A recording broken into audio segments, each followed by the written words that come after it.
안녕하세요. 대한민국 최고의 토론토 랩터스 전문 채널 랩터스톡의 로이스터입니다. 이번 시간에는 지난 한 주간 있었던 경기 중에 지난 랩터스톡에 연재했던 캐벌리어스전을 제외한 3경기에 대한 경기 리뷰와 선수 리뷰로 구성을 해보았습니다. 지난 한 주 랩터스 솔직히 실망스러웠습니다. 원래 랩터스 하면 생각나는 거는 끈끈한 수비인데 2경기 연속으로 1쿼터에 40실점이나 허용을 했습니다. 또 약팀들이 그러한데 랩터스 이런 약팀들과 마찬가지로 원정 경기에 특히 약한 모습을 보여줬기 때문에 더 실망스러웠습니다. 반면 리그로 좀 눈을 돌려보면 시즌 초의 돌풍들이 어느 정도 좀 잠잠해진 모습입니다. 예를 들면 유타 재즈와 샌안토니오 스퍼스의 돌풍이 좀 약해지면서 순위들이 많이 내려간 상태이고, 반면에 시즌 시작 전 예상을 했던 것대로 셀틱스와 선즈는 동서부 각각 1위에 오르면서 순항을 하고 있습니다. 네, 좀 찜찜한 기분을 지울 수 없는 이번 주의 랩터스 톡입니다. 이번 주 첫 번째 경기 뉴올리언스 펠리컨스 전이었습니다. 랩터스의 수비가 굉장히 나빴었는데요. 이날 1쿼터가 끝났을 때 40점을 허용했고 전반전이 끝났을 때는 무려 70점 이상을 헌납을 했었던 상황이었습니다. 이날 빛이 났던, 상대편이지만 정말 대단하다고 생각했던 선수가 자이언 윌리엄슨이었는데요.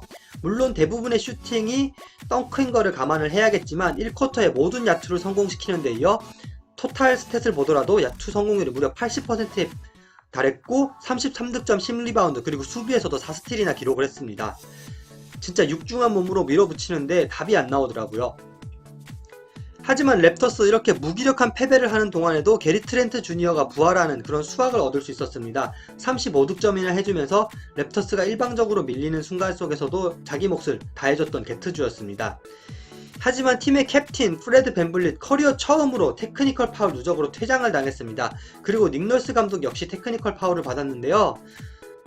네, 억울한 마음도 이해하고 뭐 잘 안 풀리는 날도 있겠지만 리더가 이렇게 본인의 감정을 조절 못하고 테크니컬 파울을 2번이나 받아 퇴장당하는 것은 실망스러운 모습이었습니다. 타이브레이커도 걸려있었기 때문에 브루클린 네츠와의 경기 랩터스가 좀 더 분발해서 임해주기를 바라고 있었습니다. 하지만 더 엉망진창인 결과를 낳고 말았는데요. 1쿼터가 끝났을 때 24점 차로 랩터스는 쫓기는 상황이 됐습니다. 이 점수차는 되려 더 벌어져 한때는 36점 차까지 되기도 했는데요. 그나마 랩터스가 막판에 좀 좁혀서 9점 차로 경기를 끝냈기에 망정이지 진짜 심각한 경기가 나올 뻔했습니다. 스카티 반즈 같은 경우는 지난 펠리컨스전에서 굉장히 부진했는데 이번 경기에서는 17득점 9리바운드로 좀 나아진 모습을 보였지만 혼자서 7개나 턴오버를 하는 큰 문제를 낳고 말았습니다. 네, 사실 이번 시즌 경기 리뷰 중에서 제일 찝찝한 경기 중 하나인 것 같습니다. 지난번 커리어 처음으로 퇴장당하면서 자존심을 굽혔던 밴블릿, 오늘 경기에서도 부진한 모습이 아쉽게도 이어지고 말았습니다. 3점슛 7개를 쏴서 단 하나밖에 성공시키지 못하면서 예전 올스타의 모습을 찾고 있지 못하는 아쉬운 모습을 팬들에게 보여주고 있습니다. 그리고 닉 널스 감독의 이해할 수 없는 용병수를 한번 좀 언급을 하고 넘어가야겠는데요. 상식적으로 이렇게 1쿼터부터 가비지 게임처럼 점수차가 벌어진다면 되려 백투백 다음날 경기에 집중하는 게 오히려 저는 옳다고 생각하지만 닉 널스 감독은 이상하게도 주전들을 계속 고집했습니다. 네, 다음날 경기에도 영향을 끼치지 않을까 하는 우려와 함께 브루클린 네츠에게 이번 시즌 3패를 당하면서 타이브레이커를 벌써 빼앗겨 버렸습니다. 네, 이번 주 마지막 경기는 올랜도 매직과의 경기였습니다. 지난 2경기에서 랩터스가 당한 굴욕을 엉뚱하게도 올랜도 매직에게 그대로 갚아주면서 승리를 거뒀는데요. 랩터스 신기하게도 이번 시즌 5할 밑으로는 떨어지지 않는 모습을 보여주고 있습니다. 스카티 반즈 오늘 더블을 기록을 했는데요. 17득점 14리바운드를 기록했습니다. 7개나 범했던 턴오버도 2개로 줄이면서 신인왕 시절의 포스를 조금씩 회복 중에 있습니다. 그리고 이날 후안초 에르난고메스가 부상을 입었는데 다행히도 라커룸으로 갔다가 벤치로 복귀한 걸로 봐서는 큰 부상은 아닌 것 같습니다. 또 오지 아누노비 유리몸 편견이 있었던 그런 선수였는데요. 지지난 시즌부터 결장이 많았기 때문에 이런 우려 섞인 시선들을 이번 시즌에는 건강하게 시즌을 치러주면서 잘 만회를 해주고 있습니다. 또 오늘은 32득점 3스틸, 야투율도 70%에 달하는 모습을 보여주면서 올스타에 도전해도 괜찮을 그런 선수로 자리매김하고 있습니다. 또 리그 탑5를 노리는 파스칼 시아캄, 일단 프랜차이즈 탑5부터 달성을 했는데요. 어시스트로 더블을 기록하면서 동시에 랩터스 선수로서는 이제 프랜차이즈 통산 개인 득점 5위에 올랐습니다. 오지 아누노비 올스타 투표 저는 한 표 던집니다. 첫 번째로 리뷰를 할 선수는 게리 트렌트 주니어입니다. 현재 부진과 부상 등으로 본인의 폼을 찾지 못하면서 주전 라인업에서 내려와서 식스맨으로 활약을 하고 있는데요. 랩터스 역시 벤치 스코어러가 필요한 시점이기 때문에 게트주가 이렇게 벤치에서 득점을 잘해준다면 주전과 벤치 간의 밸런스를 맞출 수 있는 좋은 기회도 됩니다.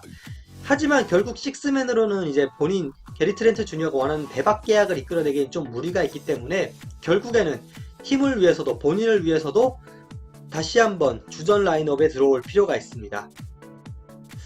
지금 같은 모습이라면 솔직히 그렇게 거액을 배팅할 팀은 없어 보입니다. 그리고 후안초 에르난 고메스를 언급하고 싶습니다. 시즌 초에는 정말 경기에 출장하는 것조차 어려웠던 후안초 에르난 고메스였는데요. 11월 중순 선수들이 부상을 입은 시점부터 땜빵 선수로 나오기 시작하더니 이제는 어느덧 주축 로테이션 선수가 되었습니다. 그리고 에르난 고메스, 저는 3점슛이 주 무기일 거라고 생각했는데 되려 3점슛은 믿기고 빠른 커딩이 본인의 장점이었습니다. 특히 테디 형과 저는 잘 맞는 모습이라고 생각했고요. 또 꾸준하게 리바운드 잘 잡아주는 점 역시 랩터스 벤치에서 큰 힘이 되어주고 있습니다. 네, 의외로 리바운드 참 잘 잡아주더라고요. 한 가지 재미난 소식이 있어서 여러분들과 공유를 하고자 이렇게 올렸습니다. 최근 프레드 밴블릿이 서지 이바카 유튜브 컨텐츠 How Hungry Are You에 출연했는데요. 랩터스 찐팬들은 아마 아시리라고 생각합니다. 콩고 출신인 서지 이바카가 NBA 동료들에게 전통 식사를 대접하면서 이런저런 이야기를 나누는 컨텐츠인데, 여기까지 들으면 좀 평범해 보이지만 이 재료가 벌레라든지 뇌, 고환 등으로 기상천외한 재료들이 사용되기 때문에 그걸 보는 것 역시 또 하나의 묘미입니다. 이바카 같은 경우에는 랩터스에서 있으면서 같이 우승을 했던 멤버였기 때문에 밴블릿과의 인터뷰 초반에는 그때에 대한 추억을 회상하는 내용들을 주로 이야기했습니다. 그 가운데서 이제 밴블릿 같은 경우에는 만약 레너드가 떠나지 않았다면 우리 팀은 리핏, 3핏도 할 수 있는 팀이었다면서 그때 팀 정말 좋았다면서 자부심을 드러냈습니다. 그리고 이어진 코너에서는 케빈 듀란트와 스카티 반즈 트레이드에 대해서는 절대로 바꾸지 않겠다는 대답을 했는데요. 이렇게 반즈를 아끼는가 싶더니 여동생을 소개시켜주고 싶지 않은 선수 1위 역시 스카티 반즈를 이야기했던 밴블릿이었습니다.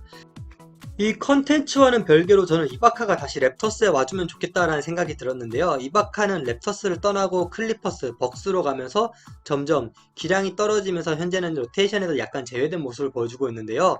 이번 시즌이 끝나고 계약이 만료되기 때문에 베테랑 미니멈처럼 이제 랩터스에 합류해서 본인이 아끼는 아프리카 동생들을 잘 리드해주는 그런 베테랑 역할을 해줬으면 좋겠다, 이런 생각이었습니다.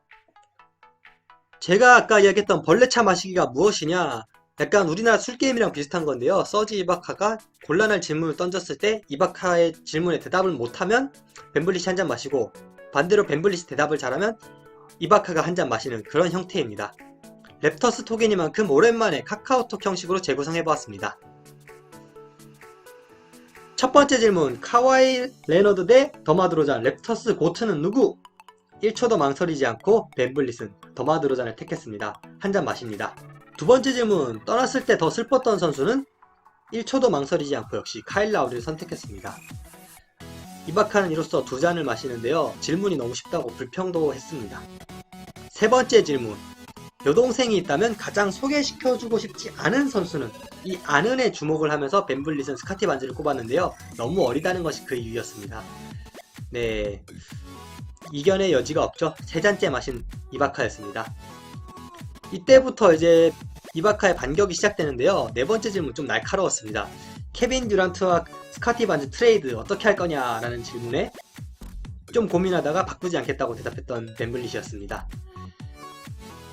듀란트를 정말로 데려오지 않겠냐는 질문에 좀 고민을 했지만 그래도 데려오지 않는다. 자기는 로열티 가이지 트레이드 가이가 아니기 때문에 그런 건 못한다라고 대답을 했는데요. 그러면 이제 이바카 어떤 동료라면 트레이드를 할 수 있겠느냐라는 질문에 대답을 못하고 한 잔 먹입니다. 진짜 벌레를 한 스푼 해가지고 차에 넣는 거라서 밴블릿이 제대로 마시지 못하고 토해내는데요. 네, 이걸 보면서 이바카 깔깔 웃으면서 다섯 번째이자 마지막 질문을 합니다. 드레이크랑 닮았다는 말 어떻게 생각하느냐? 사실 본인은 닮은 것 같지는 않고 이제 그렇다니까 이제 그냥 좋게 좋게 넘어가는 거지, 뭐 친하고 유명한 아티스트니까 그냥 넘어간다 라는 대답을 했습니다. 이바카 이 친하다는 말에 좀 핀트를 잡아가지고 남은 벌레들을 다 걸고 영상통화해서 받으면 이바카가 한 잔, 못 받으면 벤블릿이 한 잔 이렇게 하기로 했습니다. 진짜 마지막 잔이었던 만큼 진짜 벌레가 우글우글 차는 보이지도 않는 거의 그런 수준이었고 영상통화가 연결되지 못하면서 벤블릿 맛보게 됩니다. 다음 주 스케줄 안내입니다. 드디어 디비전 라이벌이자 현 동부 1위인 셀틱스를 처음 만나게 되는데요. 그 이후에는 레이커스와 올랜도 매직을 만나게 됩니다. 재미난 거는 이렇게 보스턴 셀틱스가 리그 1위를 달리는 가운데 동시 NBA에서 가장 챔피언을 많이 경험한 레이커스는 현재 플레잉 토너먼트 바깥권에 있는 좀 부진한 모습을 보이고 있습니다. 하지만 웨스트브룩이 식스맨 보직을 잘 수행해주면서 상승세를 보이고 있기 때문에 랩터스로서는 마냥 방심만을 할 수 없는 그런 상황입니다. 이번 주 제가 준비한 자료는 여기까지입니다. 좋아요, 구독, 댓글 모두 감사드리고 있고요. 다음 주에는 좀 더 재미난 자료로 여러분들 찾아뵐 수 있도록 노력하겠습니다. 감사합니다.